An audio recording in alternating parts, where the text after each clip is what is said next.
ধন্যবাদ দর্শক আমাদের সাথে থাকার জন্য।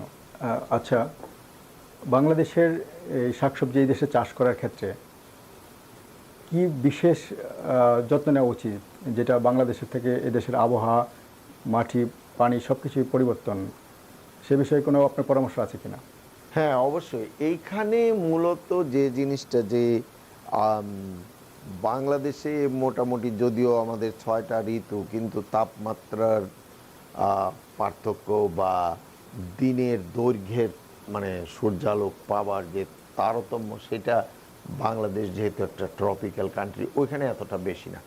কিন্তু কানাডা বা বিশেষ করে আমরা যদি টরন্টো মানে বৃহত্তর টরন্টোর কথা বলি বা কানাডার কথা বলি, এখানে মূল সমস্যা হলো যে তাপমাত্রার তারতম্য। যে এইখানে সিজন স্টার্ট বলতে গেলে মানে গ্রোয়িং সিজন বলা হয় এখানে, সেইটা মে মাসের 3য় সপ্তাহ থেকে সেপ্টেম্বরের মাঝামাঝি পর্যন্ত। এই আপনার 120 ডেইজের এটা হলো ম্যাক্সিমাম, 115 to 20 ডেজ। এটা একটা খুবই গুরুত্বপূর্ণ ব্যাপার যে এর আগে আমি তেমন কিছু করতে পারছি না, আবার এর পরেও আমি তেমন কিছু রাখতে পারছি না বা নতুন করে আর করতে পারছি না। যেগুলো হয়তো জমিতে আছে সেইগুলো হয়তো আমরা মানে অনেকগুলাই আছে, কিছুটা ঠান্ডা তাপমাত্রায় হয়, এটা একটা ব্যাপার। আরেকটা হলো যে এই যে দিনের দৈর্ঘ্য, কারণটা যেমন এটা বিশেষ করে যে সমস্ত ফসল বা জাত দিনের দৈর্ঘ্যের সাথে সম্পর্কিত, তাদের ফুল আসা, ফল আসা, বিশেষ করে যেমন সিম, বাংলাদেশের যে সিম, এই সিম যদি আপনি এখানে করেন তাহলে যে কোনো জাত এনেই বাংলাদেশের এখানে লাগালে, যেমন নর্ডুক বলে একটা সিম আছে লম্বা, যেটা মানে গোল একটু, সেটা এখানে করা যাবে না। এইখানে এই সিমের জন্যে যেগুলোর দিনের দৈর্ঘ্যের তারতম্য হলেও, মানে এটাকে ইংরেজিতে ফটোসেন্সিটিভিটি বলে, ফটোসেন্সিটিভ কোনো ভ্যারাইটি এখানে করা যাবে না। এইখানে সিম পেতে হলে ফটো ইনসেন্সিটিভ, মানে যেগুলোর ফটোসেন্সিটিভিটি নাই, সেরকম 3-4টা জাত এখন বাংলাদেশে উদ্ভাবন করা হয়েছে, যেগুলা এখানে হয়। এখানে পাওয়া যায়?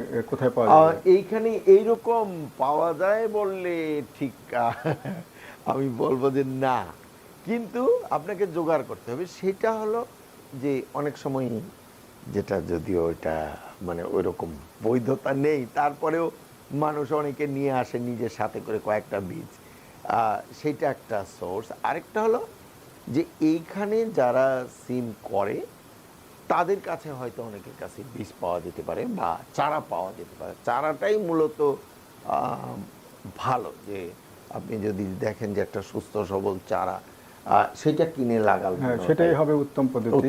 যারা যারা সাফল্যজনকভাবে যারা সাফল্যজনকভাবে চাষ করেছেন, হ্যাঁ, শিম উৎপাদন করেছেন, তাদের কাছ থেকে শুনে বীজ বুঝে এবং জেনে যে হ্যাঁ, এটা এই জাতটা লাগালে আমি এটা থেকে অব্যর্থ ফল পাওয়া যাবে। পাওয়া যাবে। আরেকটি বিষয় আপনি উল্লেখ করেছিলেন যে এদেশে শাকসবজি চাষ রাসায়নিক সার এবং কীটনাশক মুক্ত থাকে। আসলে এদেশে রাসায়নিক সার এবং কীটনাশক ব্যবহারের ক্ষেত্রে কোনো বিধিনিষেধ আছে কিনা, বা আপনারা শাকসবজি চাষের ক্ষেত্রে এই ব্যবহার করেন কিনা? হ্যাঁ, শাকসবজি উৎপাদনের বেলায় মানে যেখানে কমার্শিয়াল চাষ হয় সেইখানে সার বা কীটনাশক উভয়ই ব্যবহার হয়, কারণ কমার্শিয়ালি প্রডিউস করতে গেলে এই দুইটার প্রয়োজন আছে। এবং এইখানে যেটা বিধিনিষেধ বলতে সীমা, মানে অর্থাৎ প্রত্যেকটা জিনিসেরই, এইগুলো যেহেতু রাসায়নিক পদার্থ,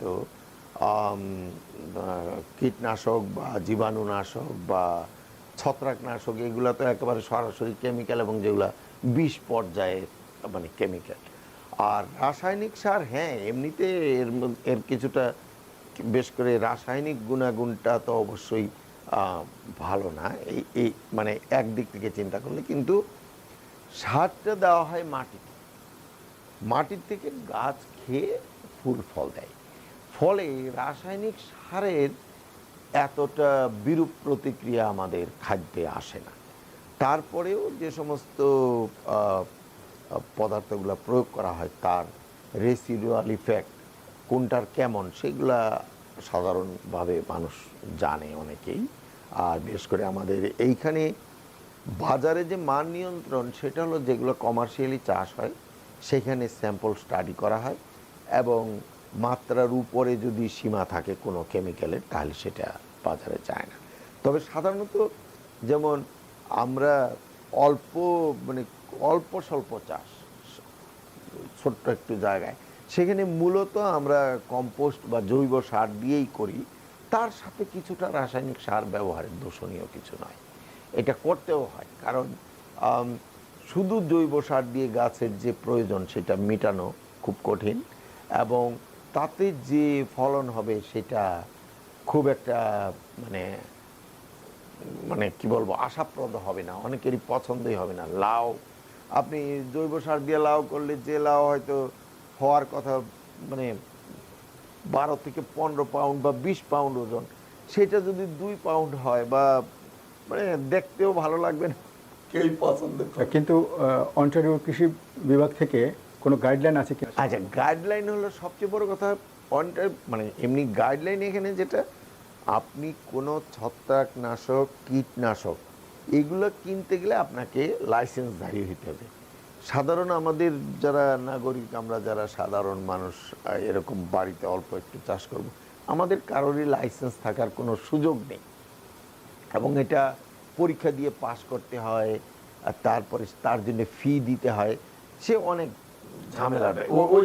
তাহলে সেই প্রক্রিয়া জটিল প্রক্রিয়া, সেটা দরকার নাই সবার। হ্যাঁ, ছত্রাকনাশক কীটনাশক কেনা বা প্রয়োগ করার কোনো সুযোগ নাই। এবং এই যে সিটি অফ টরন্টোর যে আউটডোর গার্ডেনিং প্লট বা কমিউনিটি গার্ডেনিং এর যে প্লট, সেইখানে কীটনাশক বা ছত্রাকনাশক পেস্টিসাইড অ্যাজ এ হোল যে কথাটা, এমনকি আগাছানাশক, পেস্টিসাইড ব্যবহার করা নিষিদ্ধ। কিন্তু সার রাসায়নিক সার ব্যবহারে নিষেধ নাই।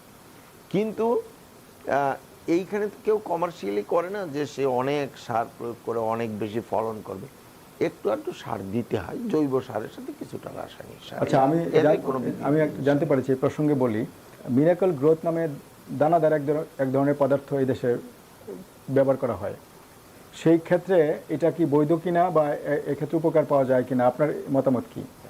মিরাকেল গ্রো আসলে একটা কোম্পানির নাম, তারা সার উৎপাদনকারী কোম্পানি, উৎপাদন করে বাজারজাত করে।